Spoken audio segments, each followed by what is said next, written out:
지구 위에 거하는 온 세상 사람들 그 크신 위엄 높여서 하루에 주 찬양 그 크신 위엄 높여서 하루에 주 찬양 주 믿는 성도 다 함께 주 앞에 엎드려 무궁한 노래 불러서 하루에 주 찬양 무궁한 노래 불러서 하루에 주 찬양.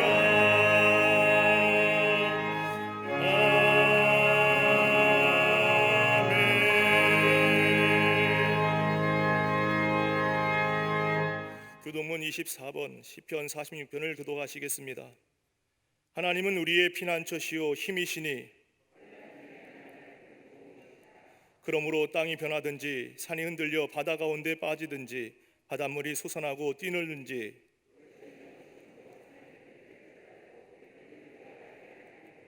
한 시내가 있어 나뉘어 흘려 하나님의 성 곧 지존하신 이의 성소를 기쁘게 하도다.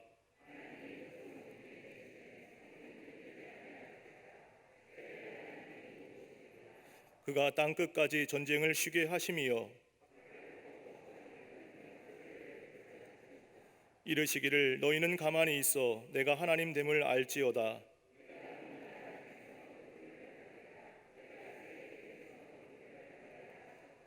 만군의 여호와께서 우리와 함께 하시니 아멘.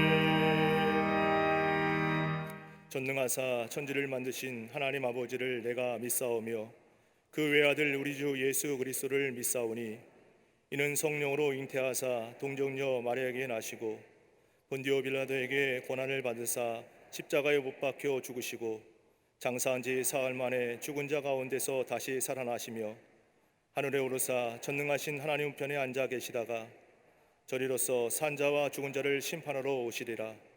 성령을 믿사오며 거룩한 공회와 성도가 서로 교통하는 것과 죄를 사하여 주시는 것과 몸이 다시 사는 것과 영원히 사는 것을 믿사옵나이다. 아멘.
주의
은혜와 긍휼이 풍성하신 하나님 아버지, 거룩하고 복된 주일을 허락하시사 폭염과 코로나로 짓눌린 상황 속에서도 예배의 감격 속에 은혜의 잔치를 베풀어 주심에 감사를 드립니다.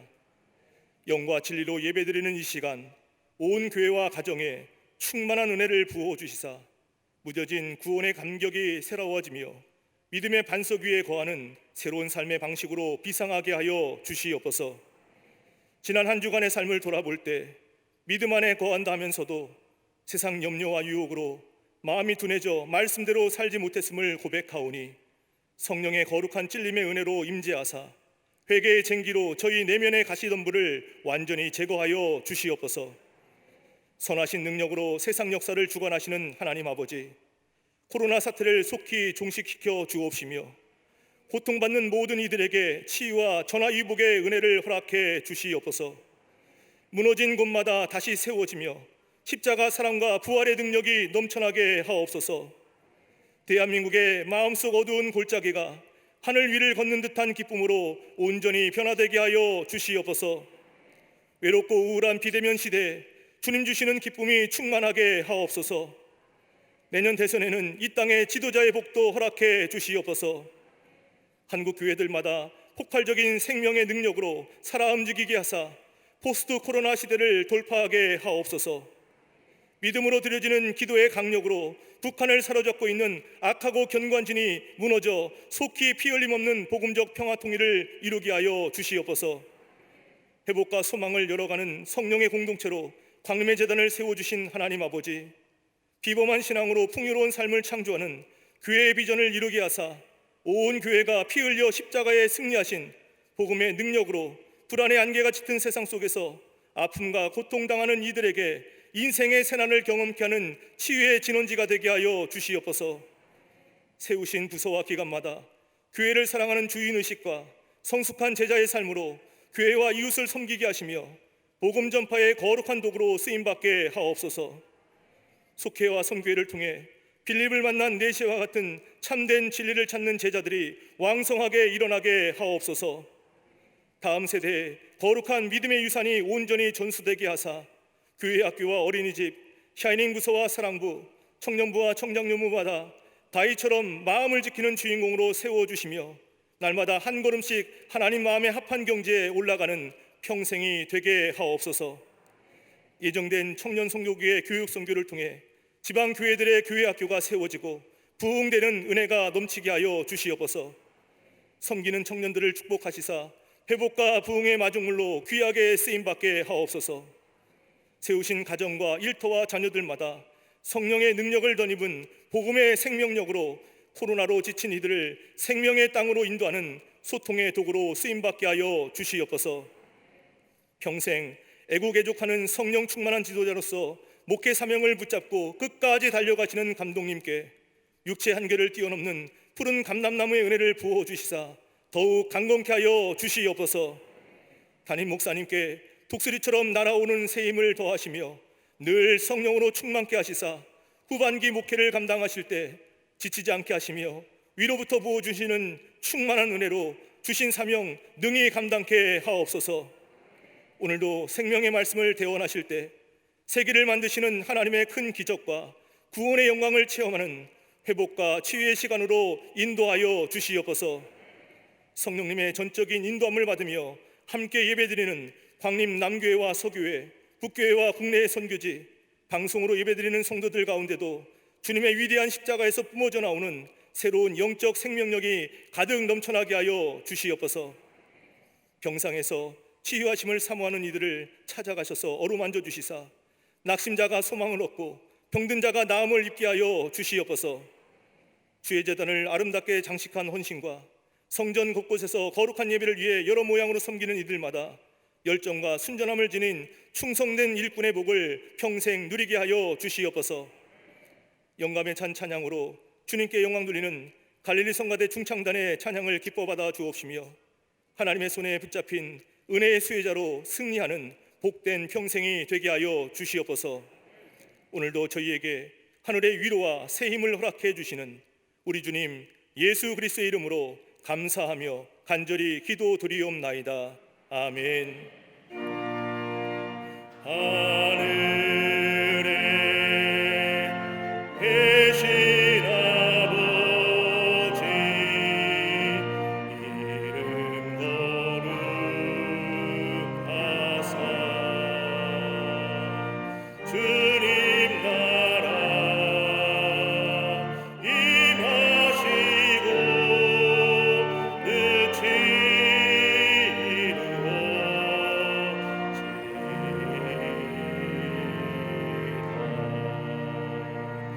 일용할 양식 주시고 우리들의 큰 죄 다 용서하시고 또 시험에 들게 마시고 악에서 구원하소서.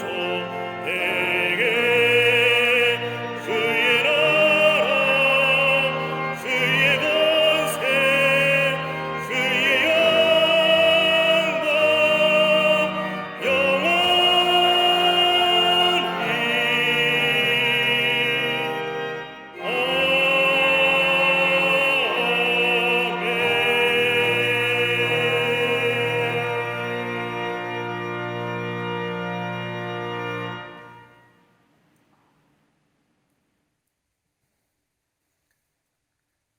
할렐루야. 거룩한 주의 날 하나님 전에서 예배하는 여러분들과 또 온라인으로 또 기독교 방송 매체로 이 예배에 참석한 모든 분들을 위해 하나님의 놀라운 평안함이 또 위로하심이 또 축복하심이 넘쳐나시기를 먼저 주의 이름으로 축원합니다. 얼마 안 모이셨지만 교회 안에 계시거나 가정 옆에 계신 분들과 함께 목례하며 인사하시겠습니다. 하나님은 당신을 사랑하십니다 라고 인사들 하시고 목례 나누시기를 바랍니다. 2021년도 2학기 광림 장학생을 선발합니다. 오늘 오후 1시까지 기획실로 서류를 제출해 주시기를 바랍니다. 자세한 광고는 홈페이지에 들어오셔서 보시면 잘 알 수 있습니다. 청년 선교 국내 선교가 원래는 다음 주부터 시작되려고 했는데 방역 단계가 올라가는 바람에 비대면으로 진행이 됩니다. 그래서 오는 8월 7일부터 우리 예배가 못 드리는 교회, 또 교회학교에 여름 성경학교 캠프 못하는 교회 100교회를 저희가 돕습니다. 여러분 많이 기도해 주시고요. 지난 호렙산 기간 동안 여러분이 함께 동참해 주시고 참여해 주신 귀한 그 사랑과 정성을 가지고 우리 청년들이 장소에 찾아가서 전도도 하고 예배도 드리고 할 예정이었는데 코로나가 이렇게 극성을 부리는 바람에 비대면으로 진행이 됩니다. 여러분 많이들 기도해 주시고 관심을 가져 주시기를 바랍니다. 8월달 예배 안내는 사성교구와 오성교구에서 봉사해 주시겠습니다. 오늘 강남 미안 24교구의 김순애 권사님 가정에서 자녀들과 함께 김치전 성도님을 추모하며 장식해 주셨습니다. 선교구와 교구 소식 선교회 모임들 나와 있지는 않지만 속해 꼭 들으시며 선교에 꼭 모이셔서 나라 위해서 기도하는 중보 기도장이 되시고 또 말씀을 배우면서 우리의 신앙이 깊은 자리에 들어가는 그런 속회와 또 선교회가 되기를 바랍니다. 지난 한 주간에 어려움 당한 가정들이 계십니다. 여러분 만났을 때에 위로하여 주시기를 바랍니다. 그 밖에 박스 광고에 많은 광고들이 나와 있습니다. 그래도 아무리 코로나가 극성한다 도 하나님 나라의 일은 멈출 수가 없습니다. 여러분 보시고 기도해 주시고 또 관심을 가져주시고 또 참여해 주시기를 바랍니다. 이제 성경 묵도 읽겠습니다.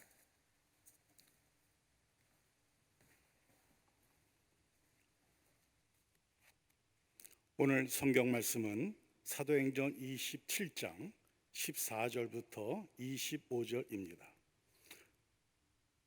얼마 안 되어 섬 가운데로부터 유락으로 나는 광풍이 크게 일어나니 배가 밀려 바람을 맞춰 갈 수 없어 가는 대로 두고 쫓겨가다가 가우다라는 작은 섬 아래로 지나 간신히 거로를 잡아 끌어올리고 줄을 가지고 선체를 둘러 감고 스르디스에 걸릴까 두려워하여 연장을 내리고 그냥 쫓겨가더니 우리가 풍랑으로 심히 애쓰다가 이튿날 사공들이 짐을 바다에 풀어버리고 사흘째 되는 날에 배의 기구를 그들의 손으로 내버리니라.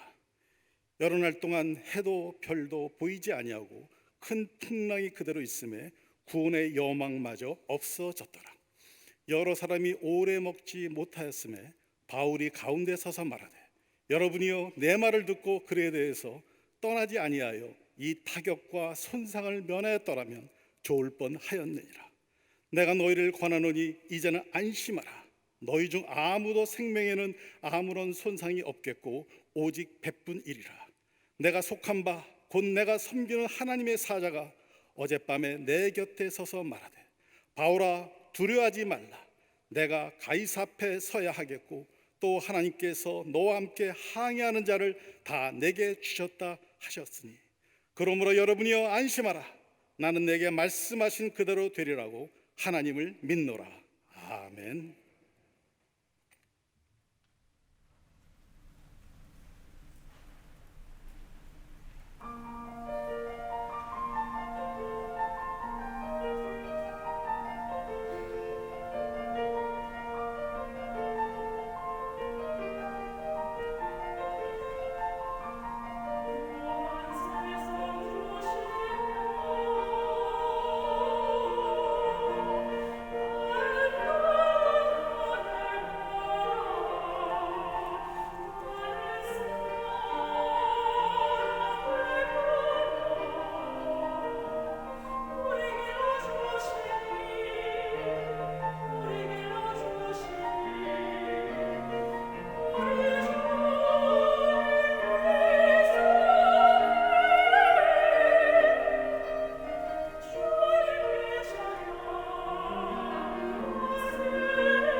이 성가대 항상물 감사합니다. 귀한 찬양에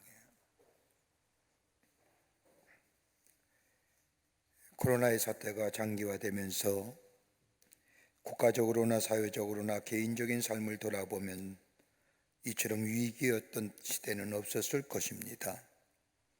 전혀 경험해보지 못했던 수많은 사건과 일들, 하나의 것이 잠잠해지면 또 다른 하나가 나타나 우리의 삶을 또 다른 위기 속으로 몰아넣는 것을 보면서 당혹스러움과 더불어 어떻게 해야 좋을지 모를 정도로 안타깝게만 할 뿐 아니라 창세기에 나타난 바벨탑을 쌓아 올린 인간의 이성과 과학이 한낮의 바이러스 앞에 무너져 내림을 보면서 인간의 무기력함과 인간의 유한성을 다시 한번 깨닫게 됩니다. 과학자들에 의하면 우리가 언론이나 방송 매체를 통하여 보는 코로나 바이러스의 한 개의 입자를 클로즈업하여 보는 것이지만 그것은 아주 작은 돌기의 모습으로 무려 10,000분의 1의 확대한 그런 돌기 바이러스의 모습을 보는 것이라는 겁니다. 그렇다고 한다면 보이지 않는 미중유 같은 바이러스의 침공이 만든 인간의 질서가 한순간간에 무너져 내렸음을 봅니다. 우리가 종종 위기란 말을 많이 씁니다. 위기란 말은 또 다른 위기란 말의 뜻을 찾아보면 위험한 고비, 크루셜 타임이라고 이야기합니다. 또 어떤 사람은 위기를 가리켜서 터닝 포인트, 전환점이라고도 이야기합니다. 그러나 우리가 보편적으로 위기를 이야기할 때에 위기는 또 하나의 기회라고도 이야기합니다. 그런데 기회와 위기는 공통점이 있습니다. 두 가지 모두가 현재가 사라지는 변화에서부터 시작이 된다는 겁니다. 위기도 현재가 사라져야 위기입니다. 변화도 현재가 사라져야 변화의 시작입니다.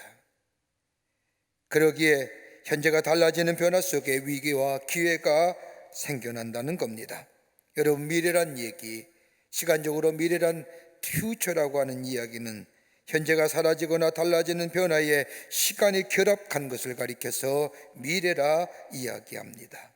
그리고 그 자리에 무엇인가 새롭게 채워지는 변화의 결과가 미래입니다. 사라지고 달라지고 새로워진 것이 채워지는 것, 이 세 가지의 변화 중에서 사라지는 일들과 그리고 달라지는 일이 먼저입니다.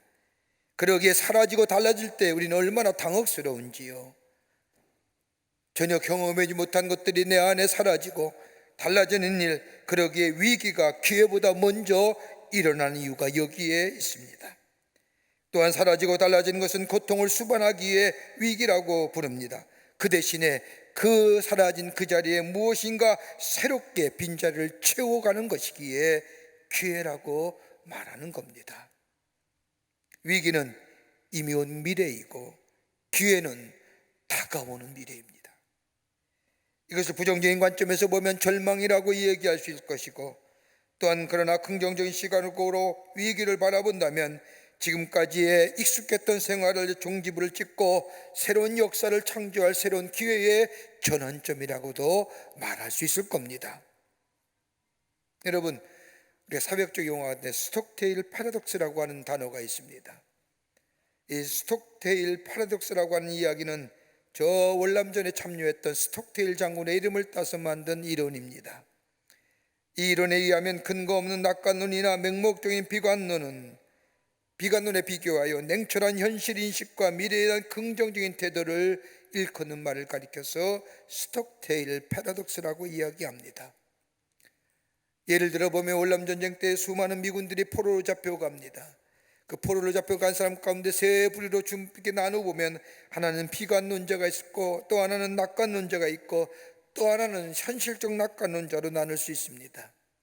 이들 중에 가장 오래 생존한 사람들은 다름이 아니라 낙관론자도 아니고 비관론자도 아닌 현실적 낙관론자들이었습니다. 낙관주의자들은 지금은 포로로 잡혀 있지만 특별한 날, 예를 들면 저 크리스마스나 부활절에 우리는 사면되어 가정과 우리의 고향으로 돌아갈 수 있을 것이라고 하는 막연의 감상에 빠져든 사람들, 전쟁이 길어지고 미군이 수세에 몰리면서 자신들의 기대와는 다르게 일이 전개되자 거기에 좌절하고 실망하여 그 기대감이 무너질 때에 쉽게 견디지 못하고 죽었다는 겁니다. 그와 반대로 현실적 낙관주의자는 자신이 포로에서 털어나 고향으로 돌아갈 수 있다고 하는 미래에 대한 긍정적 태도를 견지하면서 동시에 현실적인 문제를 직시했다는 겁니다. 이를 바탕으로 논리적이고 확률적인 생존 전략을 마련했고 끝까지 살아남을 수 있었다는 겁니다. 이걸 가리켜서 지금의 경제학적 용어로 나심 니콜라스 탈레브 박사가 얘기하는 안티 프레질. 이런 프레질이라는 게 뭘까요? 물건을 이렇게 깨지기 쉬운 물건을 수송할 때에, 이동할 때에 거기다가 빨간 딱지로 유리장글로 넣고 프레질, 깨어지기 쉬우니 조심하시오. 엔티 프레질이라고 하는 것은 깨어지는 것을 방지하는 겁니다. 혼란과 위기를 통하여 깨어져고 무너지는 것이 아니라 그것을 통하여 오히려 힘을 얻고 새로운 생명의 역사를 이어갈 수 있는 엔티 프레질. 오늘 본문의 말씀은 바울이 마지막 선교 여정 가운데 일어난 일입니다. 평생 복음을 전하기 힘쓴 바울은 이제 마지막 선교 여정인 로마를 향하여 자유인이 아닌 죄인의 모습으로 알렉산드리아라는 배를 타고 로마를 향해 갑니다.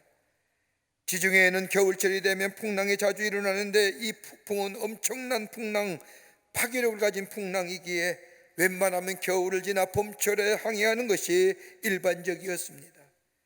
그런데 오늘 본문의 말씀을 보면 이상하게도 알렉산드리아의 배를 탄 사람들은 미항이란 항구에서 겨울나기를 싫어하며 미항에 앞서 있는 저 베닉스라는 항구로 가서 겨울을 나자고 하며 미항을 떠나 베닉스로 향해 갑니다. 이렇게 사람들이 미항에 있기를 거절한 이유는 베닉스 항구가 미항보다 크기에 유흥과 놀거리와 지낼 수 있는 일들이 많이 있었기에 그는 미항을 떠나서 저들은 베닉스 항구로 나아갑니다. 아니가 다를까 가다가 얼마 안 되어 풍랑을 만나게 됩니다. 오늘 말씀에도 이 풍랑의 이름을 가리켜 유라굴라라고 하는 풍랑입니다. 이 풍랑의 파괴력이 얼마나 컸는지 인간의 힘으로는 도무지 할 수 없는 처지가 되자 배 안의 모든 사람이 손을 놓고 맙니다. 사도행전 27장 15절 말씀을 보면 이들의 상황을 이렇게 설명합니다. 가는 대로 두고 쫓겨가다가 가지고 신었던 화물들, 진귀한 것들, 존귀한 것들, 귀한 것들을 다 바다에 던지고 27장 18절 말씀이면 짐을 바다에 풀어버리고 그리고 바람이 부는 대로 그냥 밀려갑니다. 어디엔가 부딪히면 죽는 상황입니다. 한마디로 말하면 소망이 없습니다. 구원의 여망이 사라졌습니다. 소망이 사라졌기에 그 소망 자리, 사라진 자리에 두려움이라는 것이 그 안에 남았습니다. 헬라의 그 찬란한 지식도 경험도 인간의 노력도 자본도 권세도 권력도 그 배 안에는 아무런 소용이 없습니다. 대노하는 풍랑 앞에 무용지물입니다. 인간의 가능성이 한순간에 무너져버리는 시간입니다. 그러기에 다 포기해버렸습니다. 그때 이때 사도 바울이 벌떡 일어나 하나님의 음성을 들으니 사도 바울이 사람들 앞에서 외칩니다. 여러분 이제 안심하십시오. 여러분 인간의 능력 그 어떤 가능성이 있을 때에 사도 바울의 말이 사람들에게 믿음이 줄 수 있는 말입니다. 그 사람의 삶이나 그 사람의 상황 환경이나 여건이 모든 사람에게 공감할 만한 사람이라면 그가 하는 말에 모든 사람이 동의하기 쉽지만 사도 바울은 지금 죄수의 몸입니다. 그의 제목은 다름이 아니라 나라를 소란케 했다는 자요 이단의 괴수요 성전을 모독한 자라는 죄명을 뒤집어 쓰고 저 가이사 황제 앞에 재판을 받으러 간 사람이 벌떡 일어나 수많은 사람 앞에서 여러분 이제 안심하십시오 이 얘기하는데 믿을 수 있을까요? 사도행전 14장의 말씀을 보면 바울과 바나바가 저 루스드라에서 복음을 전할 때에 안진뱅이를 고칩니다. 그 놀라운 이적과 기적을 본 사람들이 바울과 바나바를 향하여 헤메와 저 스스라고 불립니다. 헤메라고 하는 이야기는 헤르멘데스요 스스는 제우스입니다. 이적과 기적을 베푸면서 수많은 사람들이 바울의 모습을 보면서 마치 하나님의 사람, 저들이 믿었던 신의의 이름을 붙여가며 존경심을 베하는데, 오늘 여기 본문의 말씀 어떤 모습입니까? 죄인입니다. 로마에 끌려가는 자입니다. 자유인도 아닙니다. 그런데 이 바울의 말에 수많은 사람들이 그 말을 듣고 이제 안심하십시오라고 하는 말을 듣고 저들이 결론적으로 오늘 본문의 말씀을 보면 바울을 통하여 안전한 소원의 항구에 이르러 저희들의 가정과 저희들의 집으로 들어가 생명을 살리는, 살아있는 생명을 보존하는 놀라운 은혜를 경험한 것을 보게 됩니다. 어떻게 이런 일이 가능했을까요? 다 죽는다고 아우성인데, 다 넘어지는 판에 바울이 이제 안심하십시오 이렇게 외쳤던 그 믿음, 어떤 믿음일까요? 우리의 믿음은 어떤 믿음의 자리에 서 있는지요? 위기와 공포와 두려움과 염려와 걱정, 아마도 우리의 삶 속에 이처럼 부정적인 감정, 부정적인 이야기가 꽉 차 있을 때는 없었을 텐데, 어떻게 하면 우리가 넘어서 극복하여 저 세상의 사람을 향하여 여러분 이제 안심하십시오라고 얘기할 수 있는 믿음의 사람이 될 수 있을까요? 오늘 본문의 말씀 우리에게 귀한 영적인 교훈과 도전을 허락해 주십니다. 첫째는 버리지 아니하시는 하나님을 믿어야 할 것입니다. 오늘 27장 21절의 말씀을 보면 바울이 많은 사람 앞에서 떠나지 않았더라면 좋았을 뻔했느니라고 말합니다. 여러분, 이 말씀은 무슨 의미일까요? 여러분, 떠나지 않았으면 좋았을 뻔했습니다라고 하는 걱정과 염려에 차여 지금에 있는 상황에 대하여 염려하고 위로하는 말로 했을까요? 이 바울이 이 말씀한 횡간, 이 연면을 가만히 살펴보면 이렇게 생각할 수 있을 겁니다. 너희가 지금 당하는 이 고통과 고난 당해도 싸. 너희들의 한 짓을 봐서는 죽어도 마땅해 라는 말일 겁니다. 미양에서 겨울을 지나고 로마를 향해 했더라면 아무런 문제가 없을 터인데 사람들은 앞에 보이는 향락과 즐김을 인하여 모험을 합니다. 미양은 그 당시에 큰 항구가 아닙니다. 작은 항구입니다. 사람들의 왕래도 적었기에 향락과 쉴만한 시설 적었습니다. 며칠만 참고 있으면 저 베넥스라고 하는 큰 항구에 다다르게 되는데 거기에는 세상의 즐거움이 있습니다. 향락이 있고 놀거리가 있습니다. 한마디로 하면 작은 기쁨을 위하여 모험을 감행했던 사람들, 실수한 일이요, 잘못된 일이요, 그러기에 너희가 떠나지 않았더라면 좋았을 뻔했다는 이야기는 다름이 아니라 너희가 지금 당하는 고난은 그대로 당해도 마땅하다는 거예요. 여러분, 향락을 위하여 선택하며 욕심에 의하여 선택하며 정욕에 의하여 선택되어지는 삶, 더 나아가 눈앞에 이익에 하여 선택되어지는 삶, 어떤 삶인 줄 아십니까?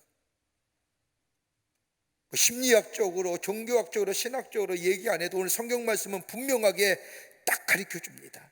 우리의 선택이 정욕적이며 우리의 선택이 향락적이며 우리의 선택이 이기적인 욕심에 의하여 선택된 삶은 어떠한 삶이냐?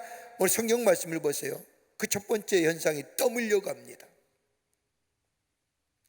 27장 15절 말씀을 보면 바람이 부는 대로 배를 내맡기고 표류하기 시작했더라. 바람이 부는 대로 떠밀려 간다는 겁니다. 다른 말로 말하면 목표와 목적이 잃어버린 인생, 삶의 방향성을 잃어버린 인생, 그러기 이런 사람에는 하늘의 북극성이 보이지 않는 인생이에요. 떠밀려 가요. 우리의 삶의 선택과 기준이 이기적이고 향락적이고 정욕적인 인생은요, 떠밀려가는 인생입니다. 또 하나 나오죠. 쉽게 포기해요. 27장 18절과 19절의 말씀을 보면 풍랑으로 심히에 쓰다가 이튿날 사공들이 짐을 바다에 풀어버리고 선원들이 항해해야 할 필요한 것들을 다 바다에 버렸다는 겁니다. 가장 중요한 것들, 생존을 위해서, 생명을 위해서 필요한 것들을 다 내어 던졌다는 겁니다. 이기적이고 정욕적이고 찰나적인 선택의 삶은 소중한 것들을 잊어버리게 만듭니다.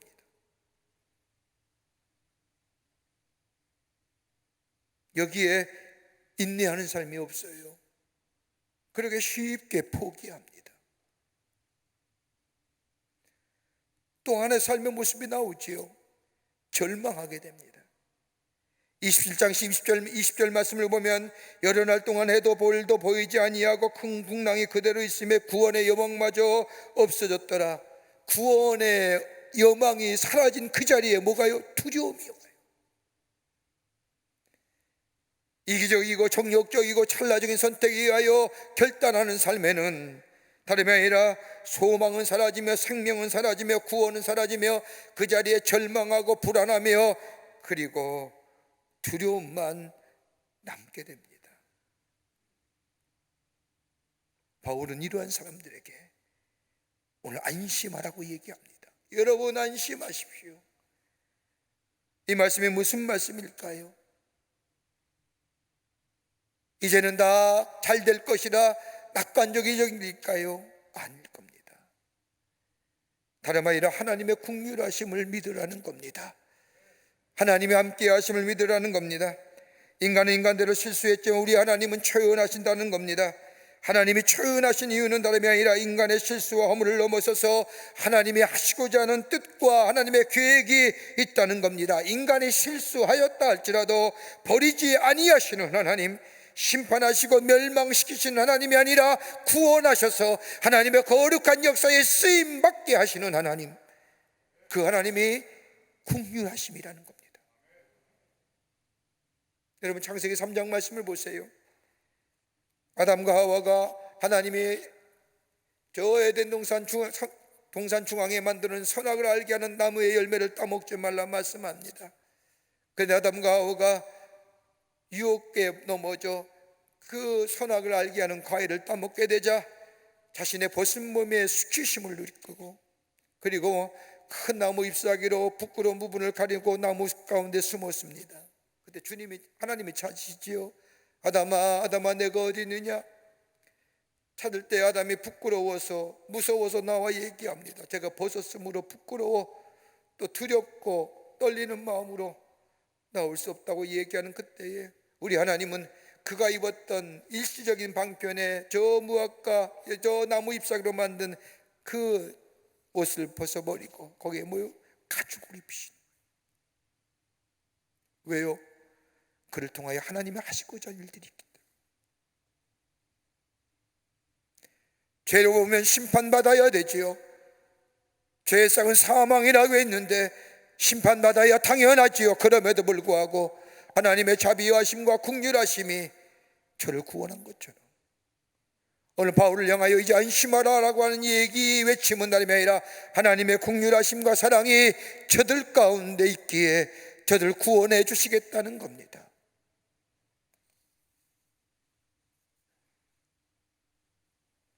여러분 슬픔과 걱정과 염려와 두려움이 있을 때에 하나님의 음성이 들려온다고 하는 것은 소망이 있다는 겁니다.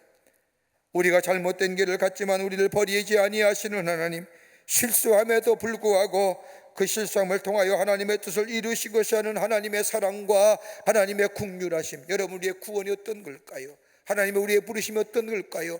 하나님의 사랑과 하나님의 자비하심 아닐까요? 하나님과의 대적했던 원수되었던 우리들, 죄로 말미암아 죽을 수밖에 없는 우리들, 하나님 앞에 연약했던 우리들, 하나님 앞에 원수 맺었던 우리들을 하나님이 구원하셔서 하나님의 자녀 삼으신 것은 전적으로 하나님의 사랑과 자비요, 그 사랑과 자비와 긍휼 안에는 우리를 통하여 하나님의 하시고자 하는 하나님의 뜻과 계획이 있었지 않았느냐는 거예요.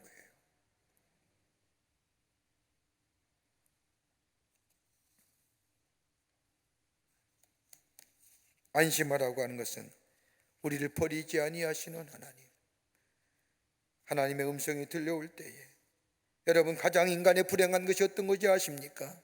하나님의 음성이 들려오지 않는다는 사실입니다.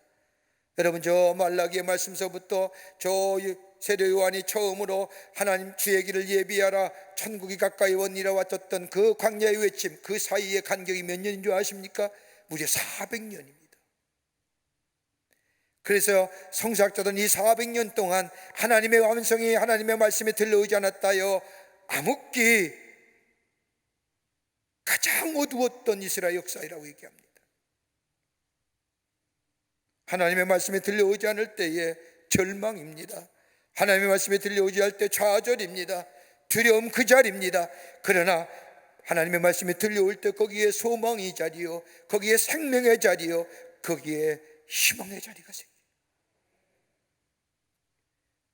풍랑 앞에 이리저리 떠밀렸던 그들 앞에 여러분 이제 암시하십시오.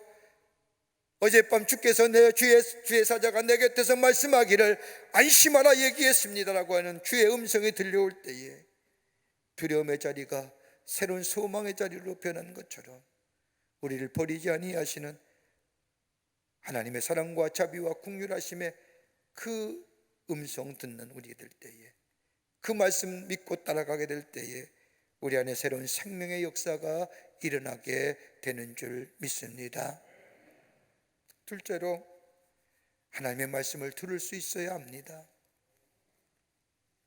환난과 위기 가운데 하나님 말씀을 들을 수 있어야 됩니다.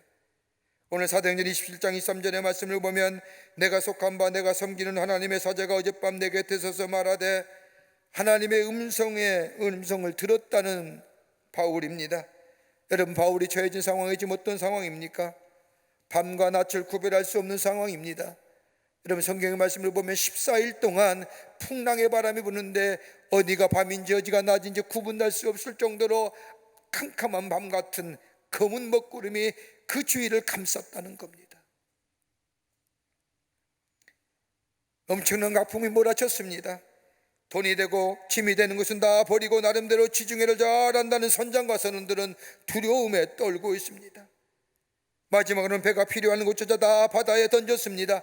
한마디로 살 소망이 사라져 음식조차 먹지 못한 지 14일이나 이리저리 떠밀려 바람에 밀려 지냈다고 성경은 기록하고 있습니다. 그런데 사도행전 27장 24절의 말씀을 보십시오. 뜻밖의 단어 하나가 나옵니다. 하나님의 사도 바울에게 하신 말씀, 바울아 두려워하지 말라.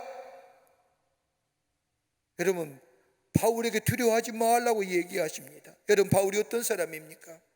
하나님 나라의 복음을 전하며 산전수전 다 겪은 사람입니다.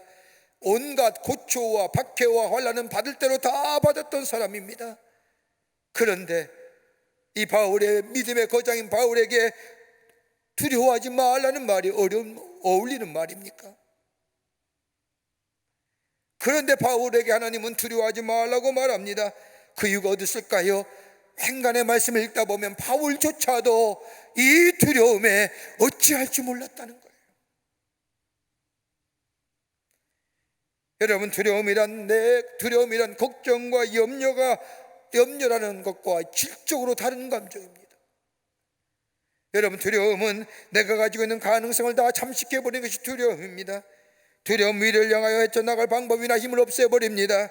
두려움은 과거의 모든 어려움을 헤쳐나오겠던 용기와 좋은 기억들을 우리 안에 다 사라지게 합니다.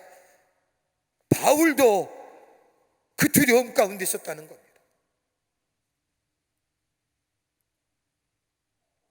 얼마나 무서운 얘기입니까? 여러분, 여호수아의 말씀을 보십시오. 모세가 죽은 뒤에 이스라엘 지도자가 된 여호수아, 모세에 비교하면 연약하기가 그지없지요. 하나님의 직접적인 부르심도 아닙니다. 하나님의 음성을 들은 것도 아닙니다. 모세에 의해서, 하나님의 말씀에 의해서 하나님 나라의 이스라엘 백성이 이끌고 저 가나안 땅에 들어갈 모세의 후계자로 임명된 이 여호수아, 얼마나 두렵고 떨리는지. 그들을 따른 이스라엘 백성은 어떤 사람입니까? 40년 동안이나 저 광야에서 원망과 불병으로 잔표가 굵은 사람입니다. 저들을 데리고 요단을 건너 하나님의 약속의 땅인 저 가나안 땅에 들어간다는 것, 얼마나 힘든 일인지, 얼마나 두렵고 떨리는지. 성경의 말씀을 보면 여호수아는 하나님의 말씀을 듣는 순간 두렵고 떨리는 마음으로 그의 장막에서 나오질 못했습니다. 그랬던 여호수아가 하나님의 음성을 듣습니다. 하나님의 약속의 말씀을 듣습니다. 그 약속의 말씀을 듣는 이 여호수아는 그 두려움과 떨림의 장막에서 나와 40년 동안 광야에서 참뼈를 군 저 원망과 불평에 의해서의 참뼈를 군 이스라엘 백성을 데리고 요단을 건너 가나안 땅을 정복하여 하나님의 약속의 성취를 이루었던 것을 보게 됩니다. 바울도 두려움에 떤 겁니다. 하나님 나라의 복음을 전하며 온갖 고초와 고난을 다 겪은 바울이지만은 우리와 똑같은 연약한 사람이었습니다.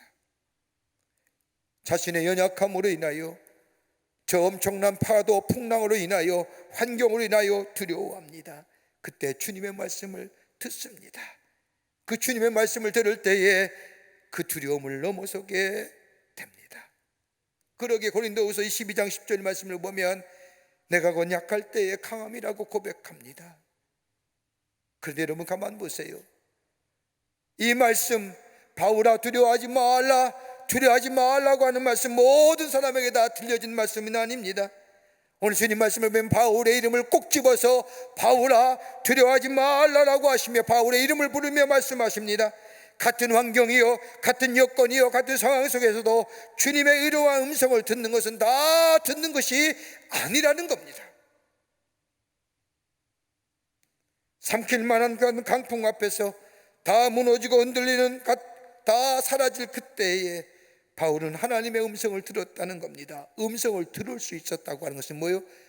음성을 들으려고 하는 귀를 기울이고 있었다는 거예요.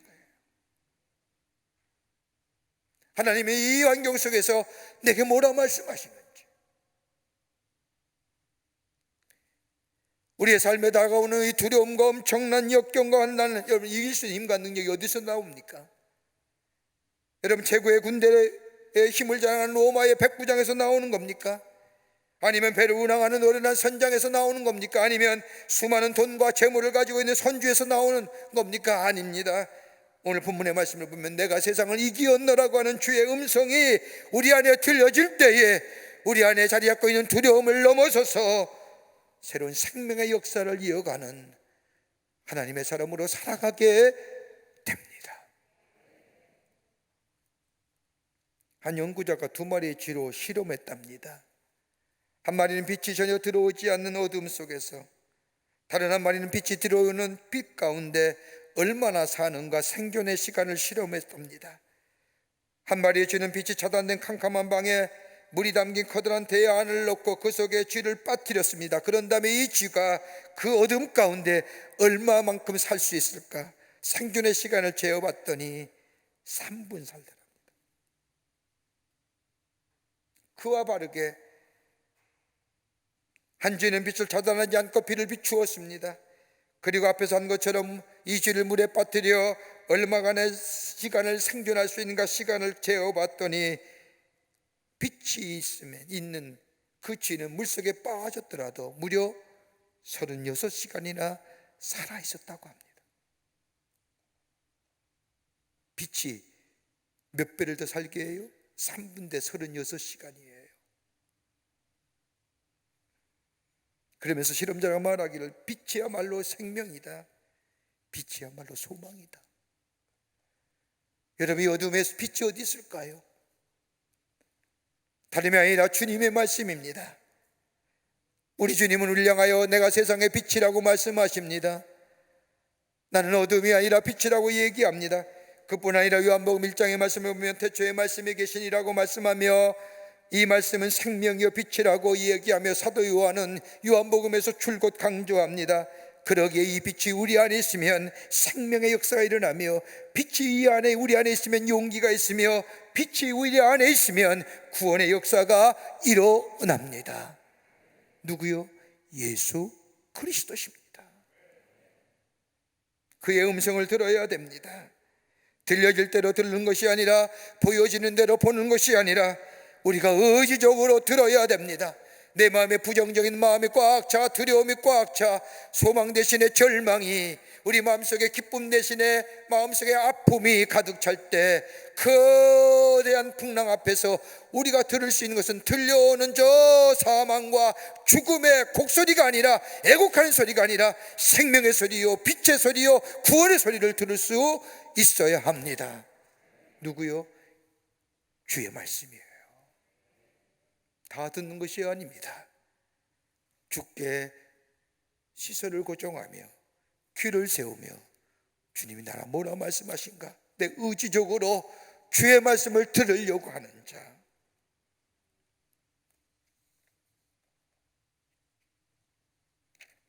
그럴 때 생명의 역사가 일어나는 겁니다. 사도행전 27장 11절의 말씀을 보면 바울은 배 안에 있는 사람들에게 이야기하기를 여러 사람이 오래 먹지 못하였음에 바울이 서서 말하되 여러분이 내 말을 듣고 그에 대해서 떠나지 아니하여 이 타격과 손상을 면하였더라면 좋았을 뻔하였느니라. 무슨 말씀입니까? 지금도 늦지 않았다는 거예요. 하나님의 말씀 앞에 서라는 거예요. 우리가 가장 절망의 순간에 들어야 할 말씀이 무슨 말씀일까요? 여러분 뉴스 보고 소망 없습니까? 확진자가 막 몇천 명 올랐다, 몇백 명에서 몇천 명 올랐다, 이것이 기세가 끊이지 않는다. 여러분 소망을 갖게 할까요? 걱정과 염려와 두려움이, 그리고 그 앞에서 우리가 하나님 도우시옵소서, 하나님 함께하여 주시옵소서 기도할 수밖에 없지 않습니까? 여러분 뉴스에 나오는 수많은 확진자의 이야기를 들으면서 어떤 생각하세요? 기도해야 됩니다. 하나님의 도우심과 하나님의 인도하심과 하나님의 자비하심과 긍휼하심을 구할 수 있는 기도가 우리 입에서 터져 나와야 합니다. 그리고 주의 말씀을 들을 수 있어야 됩니다. 들으려고 해야 합니다. 그 의지의 결단에 두려움과 어둠과 부정적이고 그 모든 것들이 우리 안에 사라지고 소망과 희망과 긍정의 새로운 생명의 역사를 놓아가는 역사가 우리 가운데 있게 됩니다. 끝으로 책임지시는 하나님을 믿어야 할 것입니다. 바울에게 사자를 통하여 말씀하신 이제 안심하라고 하는 말씀, 무슨 말씀일까요? 잘 될 것이다, 앞으로 잘 될 것이다, 낙관하는 거 아닙니다. 이제 안심하시오라고 하는 이 말 속에는 다름이 아니라 우리 하나님께서 책임져 주신다는 겁니다. 하나님이 함께 하신다는 겁니다. 사람의 선택이 잘못된다 할지라도 하나님이 그것을 다시 교정하여 바르게 해 주신다는 겁니다. 그러기 24절에 사도 바울에게 하나님이 내게 가이사 앞에 서야 하겠고 라고 얘기합니다. 무슨 말씀일까요? 이제 안심하라고 하는 그 이유를 알 수 있습니다. 다름이 아니라 가이사는 로마의 황제입니다. 사도 바울은 복음을 세계화하기 위하여 귀중한 복음을 가지고 로마로 가는 길입니다. 바울이 무사히 가이사 앞에 서야 합니다. 이것이 하나님의 계획이요 하나님의 뜻입니다. 더 나아가 하나님이 하시고자 하는 하나님의 역사하십니다. 바울이 로마에 보내기 위해서 이 배는 무사할 수밖에 없는 겁니다. 아무리 무서운 풍랑이 일어나도 무사할 수밖에 없습니다. 여러분, 하나님이 왜 불러주실까요? 왜 우리를 구원하여 주셨을까요? 왜 하나님의 사람으로 세워주셨을까요? 아니면 내가 왜 이때껏 이렇게 건강을 유지하며 여기까지 오게 하셨을까요? 우리가 얼마나 생의 고비들이 많았는지요. 왜요? 우리를 통하여 하나님의 뜻을 이루시기 위한 거예요. 하나님의 거룩한 역사는 중단될 수 없기에 내가 가이사 앞에 서야 하겠고 하나님 나라의 복음을 전해야 하겠고 그러기에 이 배는 무사할 수밖에 없으니 안심하라는 겁니다. 또 하나 이유가 있지요. 이것으로 끝나는 것이 아니라 사도행전 27장 24절의 말씀을 보면 하나님께서 너와 함께 행선한 자를 다 내게 주셨다 하셨으니라고 말합니다. 여러분, 이 말이 어떤 의미일까요? 이 말을 우리가 이해하려고 하면 저 빌립보서 1장 12절의 말씀을 보면 바울은 로마의 옥중에 갇히면서 빌립보 교회 성도들에게 편지하기를 나의 당한 일이 도리어 복음의 진보가 된 줄을 너희가 알기를 원하노라라고 이야기합니다. 자, 무슨 말씀일까? 이 말씀을 연결해 보면 배에 탄 수많은 사람들이 바울의 이제 안심하시오라고 하는 이야기와 하나님이 나와 함께 하신다는 이야기를 듣고 저들이 마음에 두려움 대신에 소망을 갖게 하고 하나님의 도우심을 통하여 항구로 무사히 돌아옵니다. 가정과 가족의 품으로 돌아옵니다. 돌아오면서 저들은 뭐라고 할까요? 저들이 경험했던 이야기 얘기 안 했을까요? 죽을 뻔하다 살아났어. 14일 동안 먹지도 못하고 밤과 낮을 구별하지 못하고 죽을 고생했는데 왜 너인 내가 그 안에서 우리에게 외치기를 하나님의 사자가 내 곁에 말씀하기를 여러분이 이제 안심하시오라고 얘기하는 순간부터 배가 점점 풍랑이 잔잔해지더니 우리가 살아났어. 이 얘기 안 했을까요? 그가 누구야? 바울이란 사람이야. 하나님의 말씀을 전했던 사람이야. 복음을 전했던 사람이야. 예수만이 구원해 주라고 외쳤던 사람이야 라고 얘기하지 않았을까요? 복음의 진보가, 복음의 확장성이 가죠.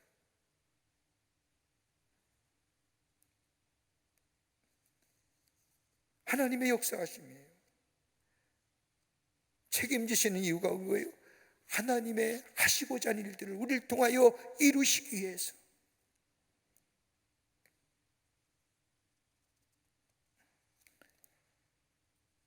위기입니다. 참으로 어려운 가운데 삽니다. 어디 한 것 우리에게 기쁜 마음, 기쁜 일, 기쁜 것 주는 거 없습니다. 그럼에도 불구하고 우리가 하나님의 사람으로 우리에게 준 사명을 감당하는 일들, 우리의 믿음의 모습, 어떻게 믿음을 가지고 있어야 되느냐. 오늘 본문 말씀처럼 하나님의 말씀에 귀 기울이는 자, 책임지신다고 약속하신 그 말씀에 믿음 안에 사는 자, 하나님의 사랑과 국민하심이 여전히 우리 안에 있음을 깨닫는 자. 우리에게 말씀하지 아무개야 두려워하지 말라, 이제 안심하라고 하는 이 말씀, 그렇죠. 어둠 가운데 자들에게 여러분 하나님의 사자가 어젯밤 제 곁에서 말씀하기를 안심하십시오라고 얘기할 수 있는 믿음의 사람, 이게 우리 주님이 우리에게 말씀한 것처럼 너희는 세상에 비치고 세상의 소금 같은 자들이 아닐까요? 이 믿음으로 일어서 승리하시는, 그리고 증거하시는 여러분과 저와 되시기를 주의 이름으로 축원합니다. 하나님 감사합니다. 저희들 주께서 사랑해 주시고 하나님의 자녀 삼으심에 감사합니다. 하나님의 사랑과 긍휼하심이 우리 안에 늘 넘치게 하시며 주의 음성을 듣는 저희들 되게 하여 주시며 우리를 통하여 하시고자 하는 일들을 이루어 나아가는 데 쓰임받는 저희들 되게 하여 주셔서 하나님의 놀라운 믿음의 역사를 증거하며 전하며 그리고 이루어 나아가는 저희들로 주께서 삼아 주시옵소서. 성령이 도우실 줄 믿으며 예수님의 이름으로 기도하옵나이다. 아멘.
세상에서 시달린 친구들아,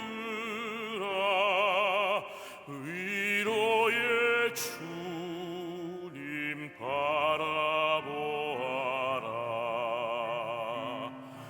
괴로울 때 주님의 얼굴 보라. 평화의 주님 바라보아라. 세상에서 시달린 친구들아,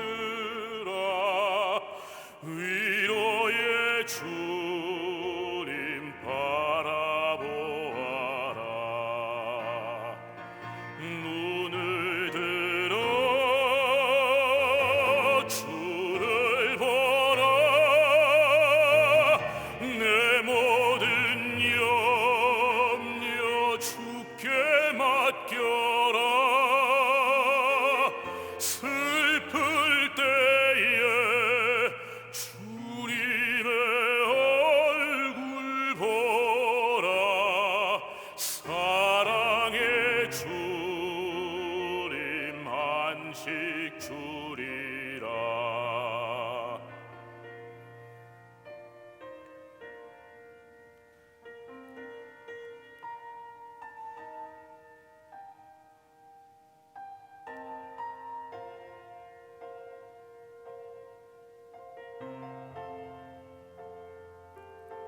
힘이 없고 내 마음 연약할 때 능력의 주님 바라보아라. 그의 이름 부르는 모든 자들 힘 주시고 늘 지켜주시리. 눈을 들어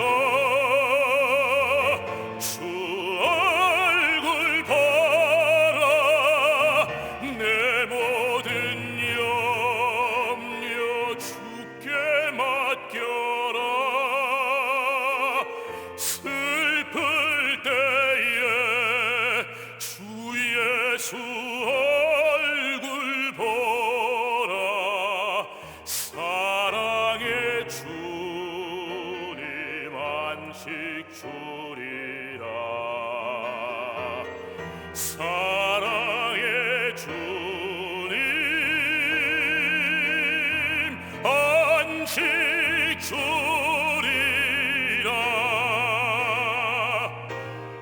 아멘.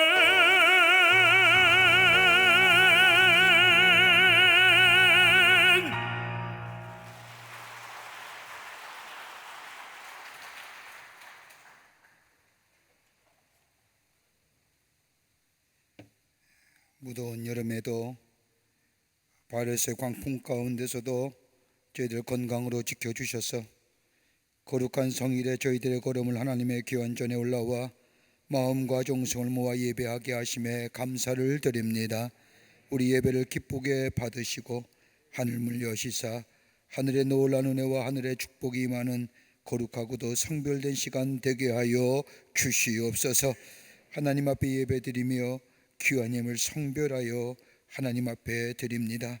저희들의 믿음과 정성을 가지고 모든 것이 주께로 왔음에 감사한 마음으로 주의 말씀들에 순종하여 귀한 예물 드리는 저희들의 믿음과 정성 기쁘게 받아 주시사 하나님 나라의 귀하게 쓰임받는 예물 되게 하시며 이 예물을 씌울 때마다 복음의 확장성이 가져오고 예수 믿는 자가 많아지며 주께로 돌아오는 역사가 많아지는 일들로 주님 이 예물 사용하여 주시옵소서. 드린 손길마다 축복해 주시되 저들의 삶과 기업과 가정 위에 하나님의 살아계심이 증거되게 하시며 보호하시고 인도하심의 역사가 넘쳐나 많은 자들이 주님을 발견하며 주님의 역사를 경험케 하는 귀한 일들로 주님 삼아 주시옵소서. 아버지 이 나라 이 백성 위에 함께하여 주셔서 하나님의 사랑과 자비하심이 땅 위에 넘치게 하여 주시옵소서. 바이러스로 인하여 심히 곤고한 가운데 이 백성 국리를 여겨주시사 이 땅에서 바이러스가 사라지고 소멸되고 아버지 없어지게 하여 주시사 건강한 나라 건강한 백성 되어줄 수 있도록 하나님께서 은총을 허락하여 주시옵소서. 정치, 경제, 사회 모든 분야에 하나님의 공의와 정의가 물과 하수같이 흐르게 하시며 특별히 정치권에 위해 함께하여 주셔서 내 새로운 지도자 선출을 위하여 준비하는 과정에 있사오니 하나님 이 나라에 모세와 같은 지도자를 활약하여 주셔서 참된 자유와 하나님의 섬기는 역사로 인도함 받는 나라 되어줄 수 있도록 주님 역사하여 주시옵소서. 사회의 나눔과 분열과 갈등은 다 물러가게 하여 주시며 서로 존중하며 섬기는 이 사회가 되게 하여 주시며 아버지 잘못된 법들 제정하여 많은 사람들이 곤감에 처하지 않도록 하나님께서 막아 주시옵소서.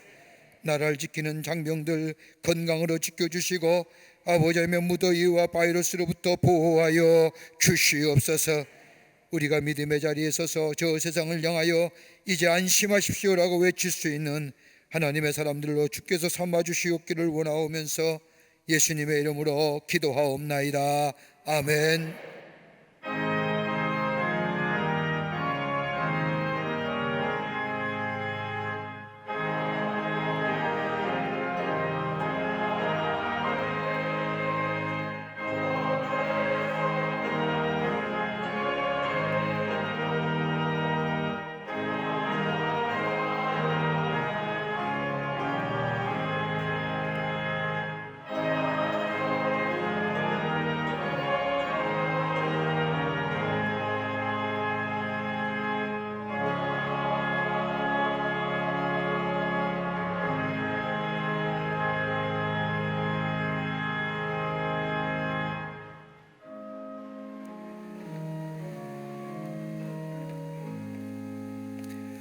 뉴스레터 나왔습니다. 나가실 때 하나씩 가져가서 보시고 지난 2주간의 교회에 어떤 일이었는가 함께 더불어 관심을 가져주시고 기도해 주시고 참여해 주시기를 바랍니다. 건강하시고요. 날씨도 굉장히 덥고 또 바이러스도 이렇게 확진세가 굉장히 가파르게 올라가는데 여러분 건강에 유의하시고 우리가 예배 드리는 거 가장 가치 있는 겁니다. 소중하게 여기시고 행여나 우리 예배가 조롱거리나 웃음거리가 돼서는 아니 됩니다. 건강에 유의하시고 또 무더위에 건강 지키시고 또 방역시 잘 지키셔서 하나님 앞에 구별된 자로 저 세상과 구별된 자로 하나님 앞에 예배하는 자로 쓰임받고 세움받는 여러분과 저와 되시기를 바랍니다.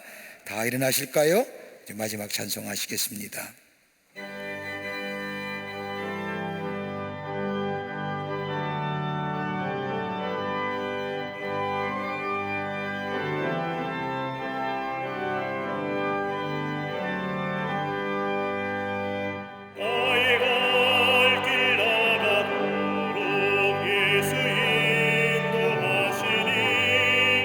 대주 안에 있는 금을 억지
지금은 우리 주 예수 그리스도의 크신 은혜와 하나님 아버지의 한량없으신 사랑하심과 우리 안에 내재하시며 역사하시며 구원의 완성을 이루가시는 성령님의 놀라운 능력의 역사가 거룩한 주의 날 주의 전 올라와 하나님 앞에 마음과 정성을 모아 예배하며 주의 말씀 가슴에 품고 저 세상에 나가 하나님의 살아계심을 증거하며 많은 사람들에게 주께서 말씀한 것처럼 빛된 존재로 살아가기로 결단하며 성전에 물러서는 우리 모든 사랑하는 광림의 권속들과 영랑정상을 통하여 예배에 참여한 한국교회 거룩한 성도님들과 온라인을 통하여 예배에 참여한 모든 이들 위해 주께서 지금으로부터 영원토록 함께 하시기를 간절히 축원하옵나이다. 아멘. 조신 하나님, 조신 하나님, 참 조신 나의 하나님.